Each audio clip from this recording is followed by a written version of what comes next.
बांग्लादेश, हरे भरे खेत और नदियों का देश, जहां हवा में चमेली की खुशबू और बाजारों में हंसी की गूंज। लेकिन इस खूबसूरती के नीचे एक गहरा राज छुपा है, एक ऐसा जख्म जो बरसों से रिस रहा है। ये एक देश की शर्मिंदगी की कहानी है, एक ऐसी कहानी जिसे बताना जरूरी है।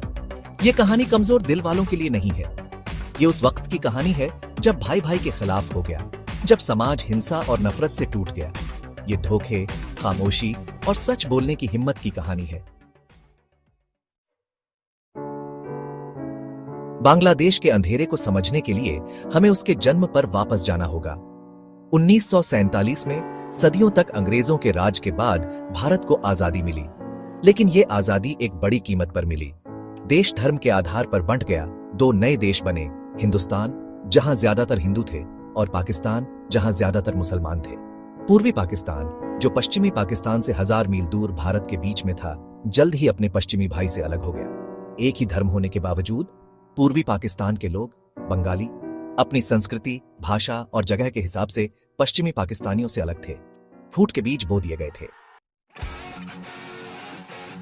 बंगाली भाषा, जो पूर्वी पाकिस्तान में ज्यादातर लोग बोलते थे, उसे नए देश में सरकारी भाषा का दर्जा नहीं दिया गया। इससे विरोध की आग भड़क उठी। छात्र, बुद्धिजीवी और आम लोग अपनी भाषा और संस्कृति की मान्यता के लिए आवाज उठाने लगे। ये आंदोलन बंगाली पहचान का प्रतीक बन गया और आत्मनिर्णय की मांग जोर पकड़ने लगी। पश्चिमी पाकिस्तान सरकार ने बेरहमी से जवाब दिया। निहत्थे प्रदर्शनकारियों पर गोलियां चलाईं, सैकड़ों मारे गए और घायल हुए। 21 फरवरी 1952 का दिन, जिसे अब अंतर्राष्ट्रीय मातृभाषा दिवस के रूप में मनाया जाता है, एक मोड़ बन गया। भाषा और संस्कृति की मांग आजादी की लड़ाई में बदल गई, एक ऐसे देश के लिए जहां बंगाली खुद अपना राज चला सकें। पश्चिमी पाकिस्तान के आर्थिक शोषण और राजनीतिक उपेक्षा ने पूर्वी पाकिस्तान में असंतोष की आग भड़काई। 1971 तक हालात बद से बदतर हो गए। शेख मुजीबुर रहमान के नेतृत्व में अवामी लीग ने आम चुनाव में जबरदस्त जीत हासिल की और पूर्वी पाकिस्तान के लिए ज्यादा स्वायत्तता की मांग की। पश्चिमी पाकिस्तान सरकार ने नतीजों को मानने से इनकार कर दिया और 25 मार्च 1971 की रात को आतंक का दौर शुरू कर दिया।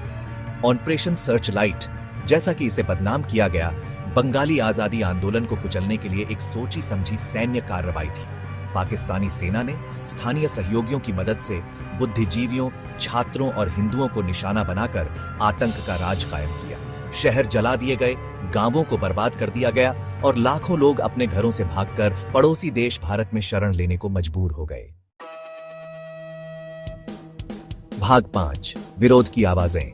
इस अराजकता और खून खराबे के बीच आम बंगाली पाकिस्तानी सेना का विरोध करने के लिए उठ खड़े हुए। छात्र, किसान, शिक्षक, दुकानदार, हर वर्ग के लोग मुक्ति वाहिनी बंगाली प्रतिरोध आंदोलन में शामिल हो गए। वे जो कुछ भी पा सकते थे उससे लड़े। पुरानी राइफलें, देसी बम, यहाँ तक कि अपने नंगे हाथों से आजादी की तलब से प्रेरित। उनकी बहादुरी की कहानियां किंवदंतियों जैसी हैं। युवा महिलाओं की कहानियां, जिन्होंने दुश्मन की रेखाओं के बीच महत्वपूर्ण जानकारी पहुंचाने के लिए कूरियर का काम किया। ग्रामीणों की, जिन्होंने अपनी जान जोखिम में डालकर स्वतंत्रता सेनानियों को छुपाया और खाना खिलाया। कवियों और गायकों की, जिन्होंने अपनी कला से प्रतिरोध को प्रेरित किया। ये बांग्लादेश मुक्ति संग्राम के असली हीरो थे। भाग 6, एक छुपा नरसंहार। 1971 के 9 लंबे महीनों में जो हुआ, वो सिर्फ आजादी की लड़ाई नहीं थी, बल्कि जातीय सफाई का एक सुनियोजित अभियान था। पाकिस्तानी सेना नस्लवाद और धार्मिक कट्टरता के जहरीले मिश्रण से प्रेरित होकर बंगालियों को अकल्पनीय क्रूरता से निशाना बनाया। नरसंहार आम बात हो गई थी। पुरुषों, महिलाओं और बच्चों का अंधाधुंध कत्लेआम किया गया। महिलाओं को भयानक यौन हिंसा का शिकार बनाया गया। उन्हें युद्ध के हथियार के रूप में इस्तेमाल किया गया। पीड़ितों की सही संख्या अज्ञात है, लेकिन अनुमान सैकड़ों हजार से लेकर 30 लाख तक है। दुनिया अपनी समस्याओं में उलझी रही और इस मानवीय तबाही के प्रति आंखें मूंद लीं। भाग 7, दुनिया ने आंखें मूंद लीं। दुनिया चुपचाप देखती रही जब बांग्लादेश जल रहा था। शीत युद्ध अपने चरम पर था और भू राजनीतिक हित अक्सर मानवाधिकारों की चिंताओं पर भारी पड़ते थे। संयुक्त राज्य अमेरिका, जो पाकिस्तान का एक प्रमुख सहयोगी था, ने बंगाली लोगों की दुर्दशा के बजाय अपने रणनीतिक हितों को प्राथमिकता दी। मीडिया भी अत्याचारों को पर्याप्त रूप से कवर करने में विफल रहा, जिससे लाखों लोग चुपचाप पीड़ित होते रहे। केवल कुछ ही पत्रकारों और कार्यकर्ताओं ने नरसंहार के खिलाफ आवाज उठाने की हिम्मत की, अपनी जान जोखिम में डालकर भयावहता का दस्तावेजीकरण किया और दुनिया का ध्यान इस ओर आकर्षित किया। उनके प्रयास हालांकि सीमित थे, बंगाली हित के लिए अंतरराष्ट्रीय समर्थन जुटाने में महत्वपूर्ण भूमिका निभाई। भाग 8, पुराने जख्म आज भी ताजा। 9 महीने की क्रूर लड़ाई के बाद 16 दिसंबर 1971 को बांग्लादेश ने आखिरकार अपनी कड़ी मेहनत से जीती हुई आजादी हासिल की, लेकिन यह जीत एक भयानक कीमत पर मिली। देश बर्बाद हो गया। इसके लोग उन भयावहताओं से सदमे में थे जो उन्होंने देखी थी। अतीत के जख्म गहरे थे, जो पीड़ा, अविश्वास और विभाजन की विरासत छोड़ गए। 1971 के नरसंहार की विरासत आज भी बांग्लादेश पर एक लंबी परछाई डालती है।